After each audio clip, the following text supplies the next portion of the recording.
Hello everyone. There's an exciting news that you can also learn and speak English well. Speak English well is the intention of so many people, but most of the people are scared and most people are concerned about whether being mistaken and other people laugh at them. But just like any other skill, learning a new language is also skill just like any other skill. And to gain mastery over any skill is there are two things important. One is one must develop, one must have an intention, and then one must practice in that skill for a considerable period of time. And when it comes to speaking English in a fluent and effortless manner, here comes two important questions: whether it is easy, whether it is possible. I can say the answer to both of these questions. If somebody asks you, is it easy to speak English, just because there are millions of people out there who speak this language in an easy manner, effortlessly, and quite comfortably. And it's not easy for you just because so many people in the world speak this language in such an easy manner. And is it possible for you to speak English? Yes, of course, it's possible for one to speak English well. And how it becomes possible is the next question. And why it's not so easy? It's not so easy because just like as I told you earlier, just like the case of any other skill, you need to involve yourself in this game by spending your time, energy, effort, and you have to invest the right amount of intellectual practice also. And there is no shortcuts or there is no quick fix, so to say, because you spend a few days for this particular matter, and if you are waiting for the result, an outstanding result to come, no, it won't come, and it is not possible. You cannot be a good communicator in this language because that's a different ball game altogether.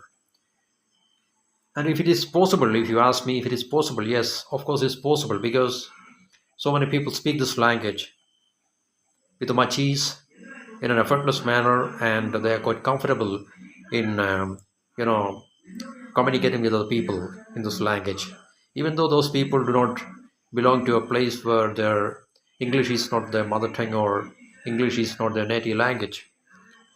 And by the way, here pops up uh, a kind of contradiction because when we hear of this language, we immediately think about countries like America, Britain, Australia, New Zealand, Canada, and a few other places where English is the mother tongue and English is the native language. And a country like India, we know that even though, despite the fact that millions of people speak this language here, is not our mother tongue, rather native language. So, what is the contradiction?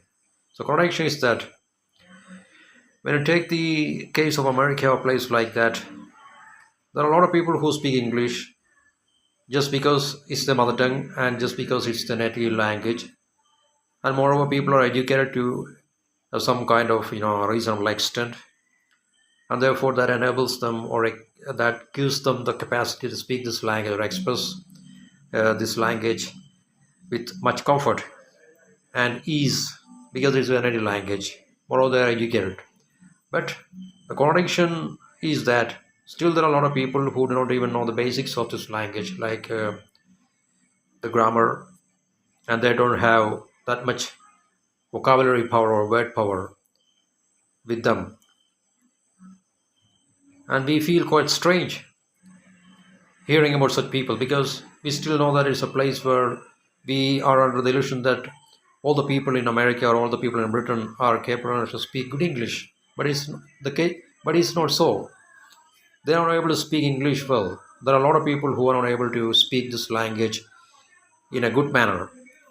But when we take the case of countries like India or elsewhere, where English is not the mother tongue, English is not native language.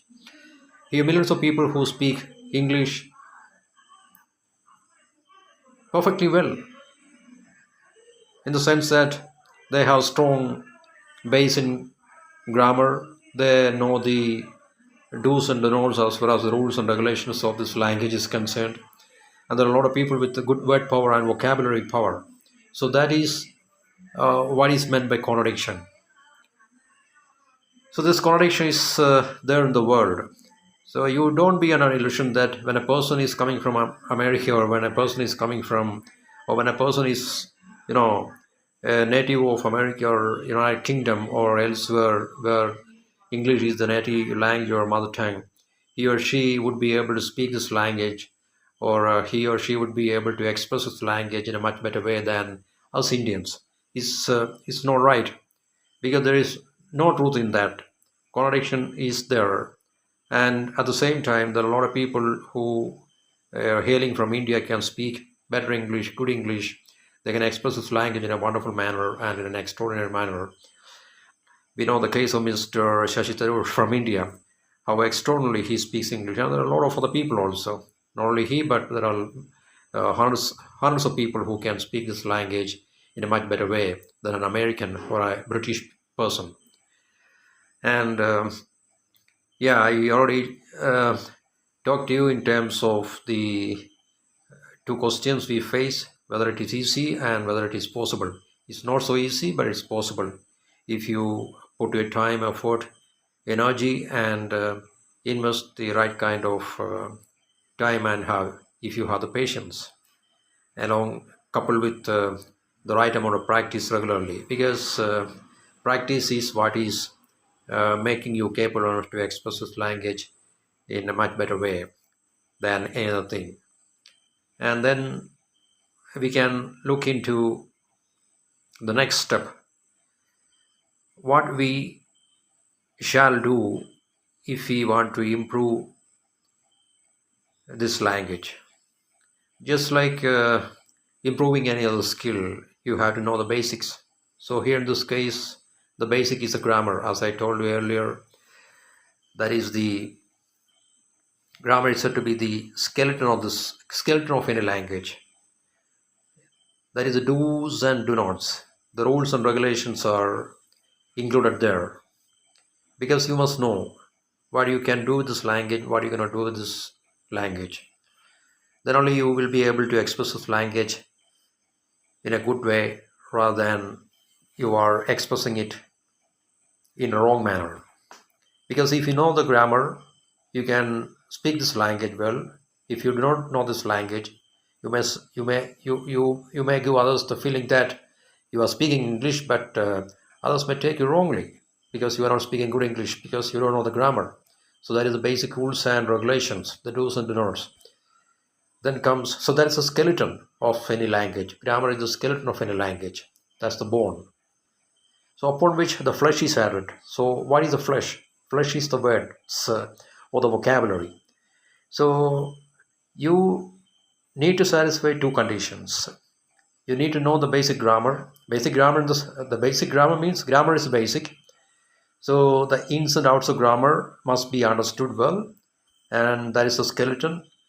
That's the skeleton of the language. And then upon the skeleton, the flesh is added. That flesh is the word power of the vocabulary. And with the limited words in your armory or in your arsenal, you can speak this language only to a limited extent.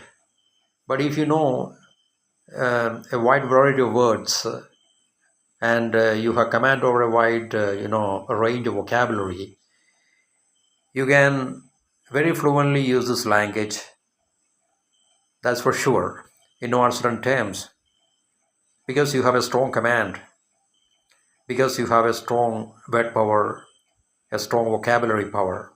So how that can be gained? So that's the next step.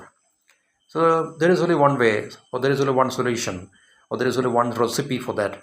So that is to uh, engage in, I must call it, the inevitable practice. That is the inevitable practice of reading regularly, daily. If you spend 15 minutes to half an hour daily, daily means daily in your life, 365 days, 27 into 4, 24 into 7, sorry, excuse me, 24 into 7, 365 days in a year, and continuously all throughout your lifespan. If you read 15 minutes to half an hour, at least, minimum, it helps you become familiar with so many words and so many vocabulary. And some words you may know the meaning, and a lot of words may be outside the scope of your understanding. And here comes the next problem. So what you can do that? So what you can, how you can fix that area? So you are now almost sure of the grammar. The basics are strong as far as your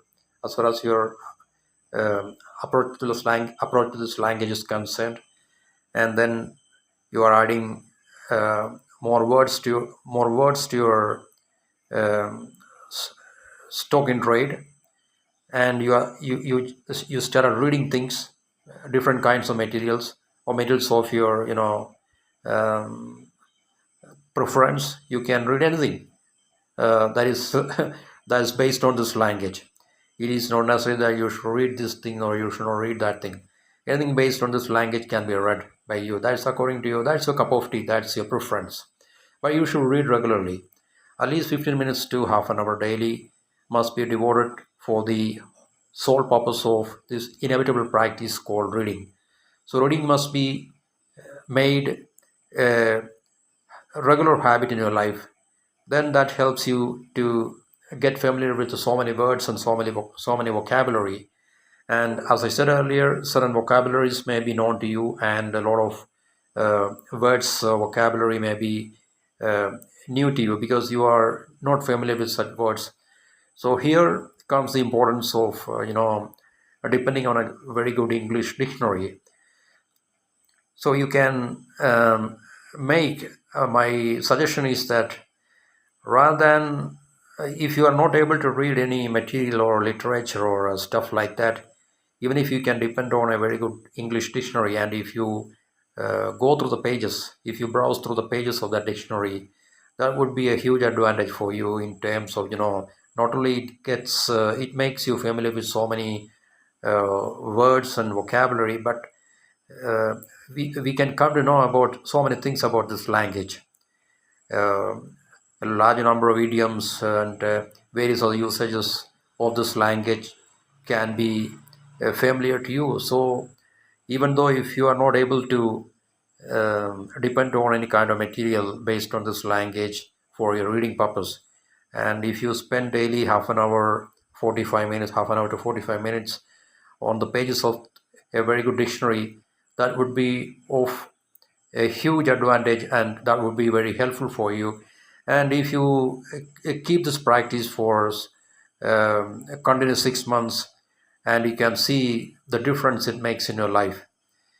So reading is absolutely must on either side, because you can read materials, newspapers, magazines, various other resources are available nowadays, hard copies, soft copies, things are available on internet. So uh, there is no scarcity for materials nowadays, so you can depend on anything. But reading must be there. Reading must be your regular it should be your regular habit. And if you uh, disrupt that practice, that can kind of give you a huge gap in your learning process. So learning process never ends, because it's a continuous process, not only in the case of English, but in any other manner. If you are a learning person, because learning never ends, because learning can be continued till our last breath. So here in this case also, if you are very serious about knowing about this language, learning this language, and adding more capacity to yourself, that learning process never ends. So every day you can come to be familiar with newer and newer words and vocabulary, and you can understand the meanings and various kinds of things relating to pertaining to that word or words, and thus you can make it a part of your life. And then comes, so the basic is over, then you are now on to the path of reading practice or reading habit. Now the third part is the most important part. The role of this also cannot be silent or denied, because speaking is the next part. Speaking in the sense that you must have a regular habit of speaking this language. Then only it can increase your confidence level. And if you raise a question, or if you raise a complaint, like I have nobody else to speak, because all of my friends, peers, and relatives are not ready to speak this language because they don't know this language, or even if they know this language, they are not confident enough to express or communicate on this language. What can I do? Okay, you can speak to yourself. You can choose a place of yourself. You can speak to yourself, or you can speak yourself, and thus make it a practice. Speak yourself, speak yourself, speak yourself. And if you can find out any like-minded people from your friend cycle or from your relatives, and you can add a small group of such like-minded people, and you can start that initiative, and you can start speaking to each other or one another, and thus you can gain confidence, because now you know the grammar and you are into the reading practice and you know a great deal of vocabulary or words, and now it's the time for expressing your knowledge in real time. So there comes the role of speaking, and there comes the importance of speaking. So if you are no one else to speak, because you know that we are not a place where uh, as I said earlier, it's not our mother tongue, because it's our native language. So most of the people, even though they know something about this language, they are not ready to speak because they are scared enough, and they are fearful of expressing um, the communication on the base of this language. So just forget about other people, but focus on you. And if you know all these things, you can speak yourself and make it a daily practice. And make it a daily practice. Speak and speak and speak. Read and read and read. And these are the ways by which you can improve your English learning process. So this is absolutely a wonderful language. This is quite simple, but not so easy. But it's very possible for you to become very, capable of expressing this language. And by this language is spoken by millions of people out there in the world, all across the world. Therefore, it is called the universal language and universal and global language, universal and global language, because its importance is known by a lot of people, and in order to advance their career, in order to advance their profession, and they use this language, and a lot of people come forward to learn this language in a very serious manner.